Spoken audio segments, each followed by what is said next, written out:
Ça vous est déjà arrivé de placer votre enfant devant un écran, donc télévision, smartphone, ordinateur, tablette, parce que vous avez un travail à terminer, parce que vous voulez préparer le repas, parce que vous trouvez qu'il doit se calmer.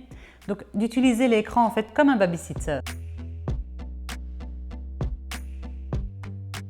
Mais est-ce que l'enfant va vraiment en tirer des bénéfices? Est-ce que c'est vraiment intéressant pour lui? Est-ce que c'est vraiment gagnant-gagnant? Eh bien, la réponse, non, mais ça va dépendre de l'âge, du temps passé devant l'écran, de la fréquence et de l'utilité. Donc, avant 3 ans, les écrans, on s'accorde à dire que c'est vraiment néfaste et que ça n'a pas d'avantage pour l'enfant d'être mis devant. Pourquoi? Parce que le tout petit, il a des besoins d'ordre psychologique et physiologique. Donc il a besoin de manger, de dormir, d'être rassuré, d'être câliné, de grimper, d'expérimenter. Ça, ce sont vraiment les besoins des tout petits. Et comment est-ce que cela se passe? Il appréhende le monde par les 5 sens. Donc l'enfant qui va mettre son jouet en bouche va bien sentir que ce soit un jouet en plastique ou en bois, il n'a pas les mêmes ressentis. Ça ne goûte pas la même chose, il touche, ça ne sent pas la même chose. Quand l'enfant déplace sur sa tablette un cube ou une poupée, il n'a pas de sensation différente, il n'a pas non plus de poids différent, alors que dans la vraie vie, ça fonctionne différemment.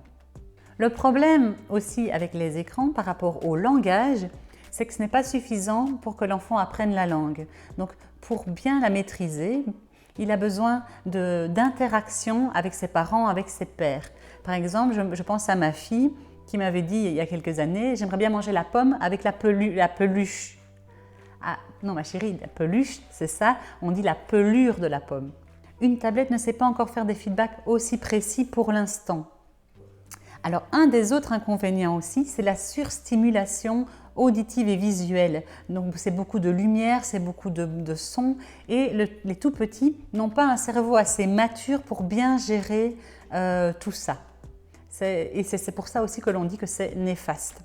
Le dernier point aussi à souligner, c'est le côté passif. Quand l'enfant est devant un écran, que ce soit télévision, d'ordinateur ou autre, il ne bouge pas, il n'est pas en train de courir, alors que cela fait vraiment partie de ses besoins physiologiques.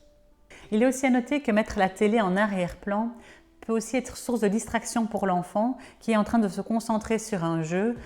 S'il reçoit des flashs lumineux comme ça ou qu'il voit des images qui bougent, il sera tenté de regarder et donc il perdra sa concentration sur l'activité qu'il est en train de faire. Entre 3 et 6 ans, le conseil qu'on peut donner, c'est jamais seul devant un écran. Donc l'enfant n'est pas encore capable de gérer des scènes de violence, son cerveau n'est pas assez mature. Et ce qui est aussi important, c'est de choisir des contenus de qualité.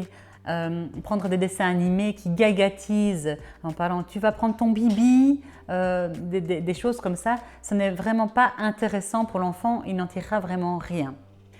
Et sans oublier aussi qu'à cet âge-là, l'enfant a encore besoin de beaucoup bouger, de beaucoup explorer le monde en manipulant et en bougeant.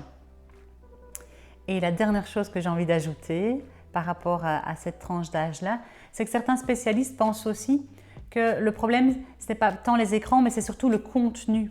Bien choisir le contenu pour vos enfants. Donc si vous les mettez devant une petite vidéo, veillez à choisir des vidéos de qualité, donc avec un langage précis, qui raconte par exemple une situation de la vie quotidienne. À partir de 6 ans, les écrans peuvent aussi apparaître comme des outils d'apprentissage. Par exemple, en primaire, on voit de plus en plus l'introduction de tablettes dans les cours, que ce soit en cours d'éveil ou des cours de maths ou de français, parce que ça a un côté plus ludique, plus attractif. Et puis, il y a aussi moyen de travailler la stratégie, le travail d'équipe. Et cela sans remplacer les jeux qui existent déjà, les jeux de société, les jeux de construction, etc. Il est préférable que l'adulte soit là pour accompagner l'enfant quand celui-ci est face à un écran, pour pouvoir aussi l'aider à gérer s'il tombe sur des images inappropriées.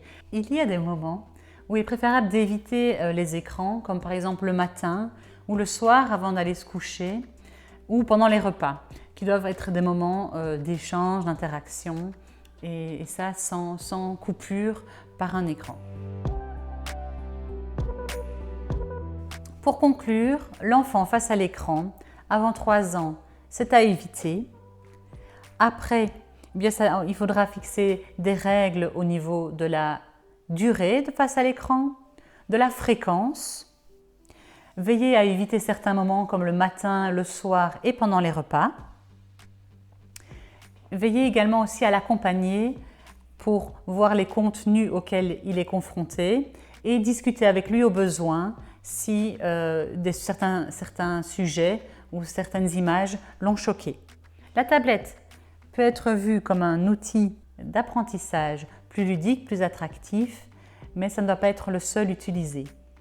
L'attitude de votre enfant peut être aussi un indicateur s'il passe trop de temps face à un écran ou pas. Si votre enfant était jovial, heureux et qu'il devient anxieux, stressé, avec des accès de colère, ça peut être lié à un temps d'exposition trop long face aux écrans. Alors voilà un petit peu, ici le sujet se clôture.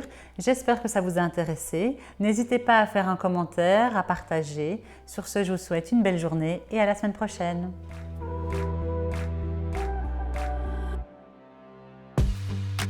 Je le dis ou je le dis pas?